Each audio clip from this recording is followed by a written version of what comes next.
Hey guys, welcome back to ड्रॉग बाबा। तो यहाँ पर क्या है, कुछ मुझे पॉजिटिव्स के बारे में बात करनी है, कुछ नेगेटिव्स के बारे में बात करनी है। तो पहले मैं अच्छी चीज़ों से शुरुआत करता हूँ because it is always nice to start on a good note. But before we begin, this video is brought to you by the lovely one football app. One football has you covered when it comes to the fixtures, the points table, the articles that you need to read about what is happening around the world of football. One football app has it all. It is my personal go-to app whenever I need some stats, whenever I need to read some articles, whenever I need to check on the points table. One football app has me covered all the time. Head to the link given in the description below and download the One Football app now. तो guys, सबसे पहले तो huge congratulations to all the Real Madrid fans. Real Madrid ने अपना 35वां La Liga title जीत लिया है। Carlo Ancelotti पहले manager बन गए जिन्होंने यूरोप की टॉप 5 लीग्स में एक टाइटल तो जीत लिया है मिनिमम। तो भाई बेहतरीन अचीवमेंट ये। अगर कार्लो एंचेलोटी की बात करें तो सीरिया में एसी मिलान के साथ, प्रीमियर लीग में चेल्सी के साथ, PSG के साथ, लीग बोलने में बड़ा मजा आता है, बुंदेसलीगा में बायर्न म्यूनिख के साथ और अब ला लीगा में रियल मैड्रिड के साथ। तो काफ़ी यहाँ पर स्केप्टिसिज्म था जब कार्लो एंचेलोटी को लाया गया। एवर्टन में थे, एवर्टन से फिर रियल मैड्रिड आना, क्या वो इतना बड़ा होगा मतलब मूव, और क्या कार्लो एंचेलोटी फिर से हैंडल कर पाए थे लास्ट टाइम जैसे उन्होंने ला डेसिमा ज़रूर जिताया था रियल मैड्रिड को, लेकिन उस तरीके की फॉर्म वो लीग में रेप्लिकेट नहीं कर पाए थे और लीग में उनका परफॉर्मेंस कुछ खास अच्छा रहा नहीं था। तो काफ़ी ज़्यादा यहाँ पर स्केप्टिसिज्म था फैंस में लेके कि भाई क्या होगा, एक मतलब ट्रांजिशन में है रियल मैड्रिड, ट्रांजिशनल फेस में है, कैसे क्या करेंगे। लेकिन यहाँ पर कार्लो एंचेलोटी ने मानिए कुछ जादू सा कर दिया। सबसे पहला उन्होंने जो काम किया वो विनीशियस को अनलॉक किया। विनीशियस जिस तरीके से खेले इस सीज़न काबिल तारीफ़ है। उनकी केमिस्ट्री जो है करीम बेंजीमा के साथ वो एक अनदर लेवल पर है। करीम बेंजीमा तो ऑलरेडी 1-2 सीज़न से काफ़ी बेहतरीन खेल रहे थे, लेकिन इस सीज़न हमको उनका गॉड मोड मिल गया है बिल्कुल। और बिल्कुल इसका जो श्रेय है वो कार्लो एंचेलोटी के मैन मैनेजमेंट को और टीम मैनेजमेंट को जाता है। अगर आप पोस्ट सेलिब्रेशन भी देखें टाइटल जीतने के बाद, तो कार्लो एंचेलोटी के साथ जिस तरीके से बिहेव कर रहे हैं प्लेयर्स, दिखता है कि कितनी रिस्पेक्ट है उनकी और कितनी अच्छी एक केमिस्ट्री और एक बॉन्डिंग बनी हुई है आपस में, मैनेजमेंट में और प्लेयर्स में।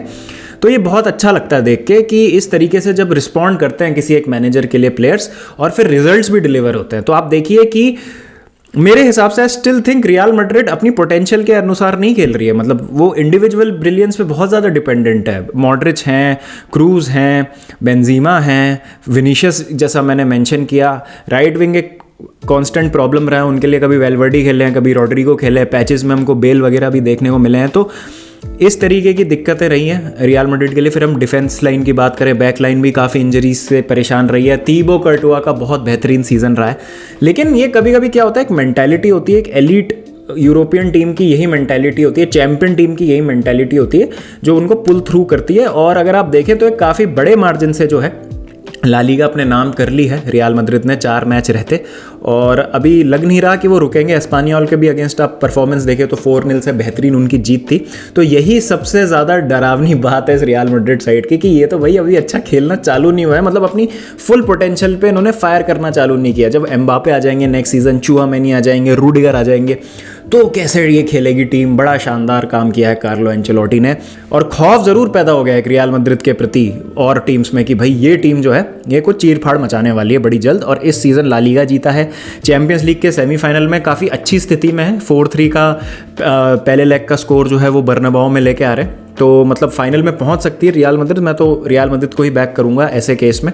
तो इससे ये एक बात साबित होती है कि हमको कभी कभी मैनेजमेंट को और जो एक बंदा जिसको एलीट यूरोपियन टीम्स को मैनेज करने का एक्सपीरियंस है, जिसमें अटमोस्ट हाईएस्ट लेवल की यूरोपियन पेडिग्री है, उसको हमको रूल आउट नहीं करना चाहिए। बर्नाबाओ के माहौल को, रियल मैड्रिड की चैंपियन मेंटालिटी को हमें रूल आउट नहीं करना चाहिए।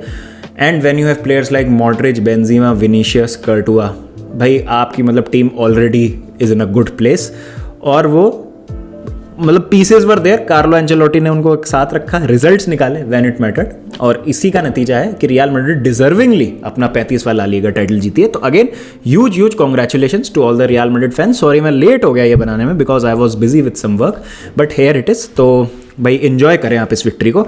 अब मैं आता हूँ चेल्सी पे ये है ख़राब बात जो मैंने वीडियो के शुरुआत में बोली थी, तो अच्छी बात हो गई, उसको अब साइड में रखते हैं और अब आते हैं ख़राब बात पे। तो भाई चेल्सी के पिछले 4 मैच बहुत ही ख़राब रहे हैं। मतलब अगर आप देखें तो आर्सेनल के अगेंस्ट एम्बैरेसिंग लॉस, फिर वेस्ट हैम के अगेंस्ट गिरते पड़ते जीतना, फिर उसके बाद यूनाइटेड के अगेंस्ट एक ड्रॉ जिसकी मैंने डिटेल में बनाई थी रिव्यू एक, और फिर एवर्टन से हार जाना, एक स्ट्रगलिंग एवर्टन से, एक ऐसी एवर्टन से जो रेलीगेशन के कगार पर है, उसके अगेंस्ट हम मिडफील्ड में आज आउट मसल हो गए हैं। हमने मिडफील्ड में डुकोरे और फेबियन डेल्फ को डोमिनेट करने दिया अपने आप को। मेंटेलिटी इस टीम की ख़त्म हो चुकी है। मुझे पता नहीं कि क्या हुआ है रियल मैड्रिड के रिजल्ट के बाद कि इस टीम में मोटिवेशन की कमी आ गई है कि भाई थर्ड प्लेस के लिए तो हम क्या ही खेलें। मैथमेटिकली देखें तो 4 या 5 पॉइंट अगर मिल जाएंगे अगले 4 मैचों से तो वो काफ़ी होगा टॉप 4 सिक्योर करने के लिए। लेकिन इसका मतलब ये है कि आप परफॉर्मेंस अच्छी नहीं करेंगे फील्ड पे, आप हंगर नहीं दिखाएंगे, आप डिज़ायर नहीं दिखाएंगे। रियल मैड्रिड के अगेंस्ट दोनों लेग्स में इंडिविजुअल मिस्टेक, मैनचेस्टर यूनाइटेड के अगेंस्ट बॉल दे देना फिर रोनाल्डो का गोल, वो इंडिविजुअल मिस्टेक, क्रिश्चियनसन की आर्सेनल के अगेंस्ट इंडिविजुअल मिस्टेक, और आज हमने फिर देखा एस्पिलिक्वेटा ने फिर से एक हाउलर कमिट कर दिया, रिचार्लिसन वहाँ गोल मार देते हैं। इतनी ज़्यादा गलतियाँ कर रही है हमारी टीम जिससे पता चलता है कि यहाँ पर कुछ दिक्कत है। प्लेयर्स टर्न अप ही नहीं हो रहे हैं फील्ड पे, मेंटली किसी तरीके का एक स्विच ऑफ हो रखा है। अब वो क्या है, क्या टूकल की यहाँ पर गलती है, क्या मैनेजर की यहाँ पर गलती है कि वो अपने प्लेयर्स को अपने इंस्ट्रक्शंस नहीं कम्युनिकेट कर पा रहा है। ओनरशिप का मैंने बोल दिया, बहुत कुछ बोल दिया मैंने बोल दिया कि भाई टॉमस टूकल की पर्सनल लाइफ में प्रॉब्लम चल रही है, लेकिन ये बहाने नहीं हो सकते हैं अब इतना ज़्यादा खराब परफॉर्मेंस करने के। ठीक है, 1-2 मैच में परफॉर्मेंस आपकी खराब हो सकती है, रिजल्ट आपके खराब आ सकते हैं, लेकिन यहाँ पर आपको देखना पड़ेगा कि आप जिस तरीके से हार रहे हैं वो कितना ज़्यादा एम्बैरेसिंग है। मतलब आप एवर्टन से हार रहे हैं। इस सीज़न हमने एक स्ट्रगल करती हुई एवर्टन को, जिन्होंने अपना मैनेजर सैक किया, जो कि लग रहा था कि रेलीगेट हो सकते हैं, और अभी भी हो सकते हैं, मैथमेटिकली कुछ भी पॉसिबल है। लीड्स और एवर्टन में है लड़ाई रेलीगेशन की, उससे हमने अवेलेबल 6 पॉइंट में सिर्फ 1 पॉइंट लिया, वो जो ड्रॉ हमने कराया था स्टैमफोर्ड ब्रिज में। उस दिन कहानी अलग थी, बहुत सारे चांसेस बनाने के बाद हमने 1 गोल स्कोर किया और एवर्टन ने लास्ट में एक इक्वलाइजर मार के वो पॉइंट ले गए। वहाँ पर फ्रस्ट्रेशन अलग थी। आज तो फ्रस्ट्रेशन भी नहीं है, मतलब आज तो यही समझ नहीं आ रहा कि हम बोले क्या ऐसी परफॉर्मेंस को देख के। और टॉमस टूकल को मैं यहाँ पर ब्लेम करना चाहूँगा आज। मैं कभी मतलब टॉमस टूकल का क्रिटिकल नहीं हुआ इतने टाइम से, बट सब्स्टिट्यूशंस मुझे समझ नहीं आए। मुझे लगा कि जब हम फिजिकली होलगेट और येरीमीना से बुली हो रहे हैं तो क्यों आप लुकाकू को वहाँ लेके नहीं आए फिजिकलिटी से मैच करने के लिए।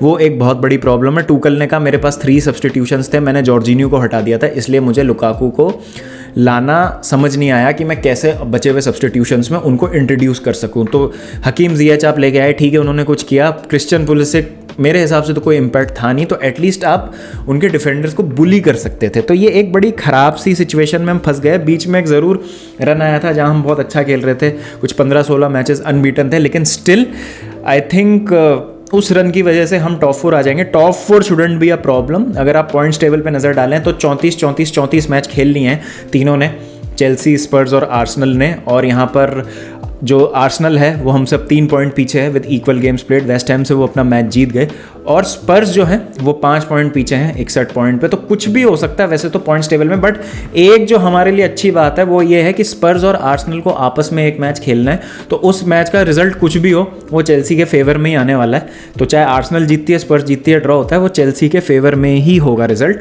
तो यहाँ पर हमको थोड़ा सा एक लीवे ज़रूर मिलता है। और दूसरी चीज़, स्पर्स को अभी लिवरपूल से भी खेलना है, तो 2 मैच स्पर्स के बहुत टफ है बचे हुए 4 में। तो I think we will make through. और यहीं हमारा लीड से मैच है, वॉटफोर्ड से मैच है, एक लेस्टर से मैच है, वुल्स से मैच है। तो वुल्स वाला मैच तो मैं काउंट भी नहीं कर रहा हूँ। आई थिंक हमको वॉटफोर्ड और लीड्स को टारगेट करना चाहिए, टॉप 4 हमको सिक्योर कर लेनी चाहिए। लेकिन अगेन हमने क्यों एक्साइटिंग बना दिया टॉप 4 को, क्यों हमने अपने लिए दिक्कतें बढ़ा ली हैं, क्यों हम 4 दिन में मैथमेटिकल पॉसिबिलिटीज़ की बात कर रहे हैं। मुझे प्रॉब्लम है टीम की मेंटालिटी से। मुझे लग रहा है टॉमस टूकल का थोड़ा सा होल्ड छूटा है पिछले कुछ समय में इस टीम से। अब उसमें उनका पर्सनल इशू भी हो सकता है। निधि भैया from menace and the monk आए थे, चैट में उन्होंने ये कहा था कि पर्सनल इशू है, Thomas Tuchel is going through a rough divorce, तो शायद वो उस मेंटल स्पेस में नहीं होंगे। सेम चीज़ यर्गन क्लॉप के साथ हुई थी जब अनफॉर्चुनेटली उनकी mother passed away last season, तो फील्ड पे दिखा था कि थोड़े से वो जो है अपने टॉप गेम पे नहीं है, but he recovered from that. और इस सीज़न हमने देखा कि किस तरीके की बेहतरीन फुटबॉल खेल रही है लिवरपूल। तो that might be a reason, क्योंकि हम ह्यूमन एस्पेक्ट्स को डिसरिगार्ड कर देते हैं कभी कभी, जो अनफेयरली हमको नहीं करना चाहिए। और ये एक बात है जो हमको समझनी चाहिए। लेकिन यहाँ पर मैं सिर्फ टैक्टिकल एस्पेक्ट को क्रिटिसाइज़ कर रहा हूँ थॉमस टुकल के। I know he is going through a rough patch, लेकिन लुकाकू को इंट्रोड्यूस ना करना मेरे हिसाब से मतलब मेरे को समझ नहीं आ रहा है, क्योंकि अब आपने FA कप के अलावा कुछ खेलना नहीं है फाइनल, और यहाँ पर आप मतलब ऑलमोस्ट सर्टेन है कि आप टॉप 4 में आ जाएंगे, तो why not take a punt on Lukaku? क्यों लुकाकू के साथ आप रिस्क लेने को तैयार नहीं है? मुझे ये समझ नहीं आ रहा। या तो चीज़ें इतनी ख़राब हो गई हैं, आर द थिंग्स और the relationship is beyond repair, कि अब लुकाकू का there is no coming back from where he went.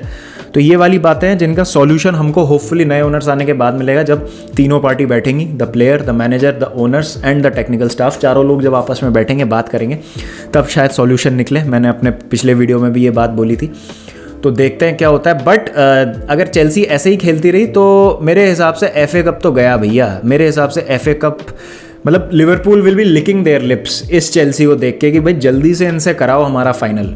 Hopefully we step up that night और कुछ ऐसे खेले हम कि ये मैच हमको मीन करता है कुछ। काराबाओ का फाइनल में हम जैसे खेले थे बिल्कुल वैसे ही खेले, मतलब ठीक है उस दिन हमारी फिनिशिंग खराब थी, but we took the game to Liverpool. बहुत अच्छे हमने चांस बनाए थे, लिवरपूल का डिफेंस कई बार खुला था और एकदम टो टू टो गए थे हम लिवरपूल के साथ। It took 22 penalties to separate both the teams. तो कुछ इस तरीके की परफॉर्मेंस मुझे देखनी है, तब मैं मानूंगा कि हाँ चलो ठीक है। लेकिन अब मैं क्या बोलूँ, मतलब टाइटल रेस तो है नहीं और टॉप 4 भी आ जाएंगे तो ठीक है, कभी कभी दिक्कत हो सकती है प्लेयर्स को मोटिवेशन फाइंड करने के लिए, बट इतना ख़राब खेलना ये कोई एक्सक्यूज़ नहीं है कि आप क्यों इतना ख़राब खेल रहे हैं। मतलब आपके पास ठीक है, मतलब प्लेयर्स नहीं है, चिलवेल नहीं है, आपके पास एक क्रिएटिविटी का सोर्स कोई नहीं है, आपके पास कोई एक्स फैक्टर पैदा करने वाला प्लेयर नहीं है जो आके मतलब बिल्कुल पकड़ ले ऑपोजिशन को, जो मैं कई बार बोल चुका हूँ। जैसे मैंने कहा कि अगर क्रिस्टियानो रोनाल्डो चेल्सी के लिए खेल रहे हैं, उस मैच में जिस मैच में हम मैनचेस्टर यूनाइटेड के अगेंस्ट चांस बनाए कई सारे और हमने फिनिश नहीं किए, Cristiano Ronaldo scoring a hat trick with those chances that he gets और इवन दो हाफ चांसेस, मतलब इस लेवल के वो प्लेयर हैं, फिनिशर हैं। तो हमको कोई ऐसा प्लेयर चाहिए जो इन मोमेंट्स को ग्रैब करे और मतलब हमको वहाँ पर रिजल्ट्स प्रोड्यूस करके दे, लेकिन हमारे पे कोई है ही नहीं। तो ये एक प्रॉब्लम है। अब डिटेल में क्या प्रॉब्लम है चेल्सी की मिडफील्ड के साथ, विंग बैक्स के साथ, क्रिएटिविटी की क्यों कमी है, क्या हम फोकल पॉइंट मिस कर रहे हैं, क्या जो हैवर्ट्स को नंबर 9 खिलाया जा रहा है वो काम नहीं कर रहा है, इसकी मैं जो एक डिटेल टैक्टिकल ब्रेकडाउन है गुरुजी के साथ, और मतलब देखता हूँ किसको मैं और पैनल पे ला सकता हूँ, डिटेल्ड पॉडकास्ट में करेंगे हम 1-1.5 घंटे के। उसमें अभी ये छोटे से वीडियो में कवर करना मुश्किल है काफ़ी, तो देखते हैं आगे कैसे इसको करते हैं हम बात। लेकिन इस पे बात करना बहुत ज़्यादा ज़रूरी है इन माय ओपिनियन कि चेल्सी का चल क्या रहा है और हमको कैसे रीबिल्ड करने की ज़रूरत है। आप मुझे बताएं कमेंट सेक्शन में कि what do you think is the problem and who do you think will qualify for top 4, या आपको लगता है कि चेल्सी इतना ख़राब खेल रही है कि बाहर हो सकती है टॉप 4 से। ये सारे चीज़ों का मुझे जवाब दें। मिलते हैं फिर नेक्स्ट वीडियो के साथ, लेकिन विन लूज और tie, Chelsea till I die, keep the blue flag flying high.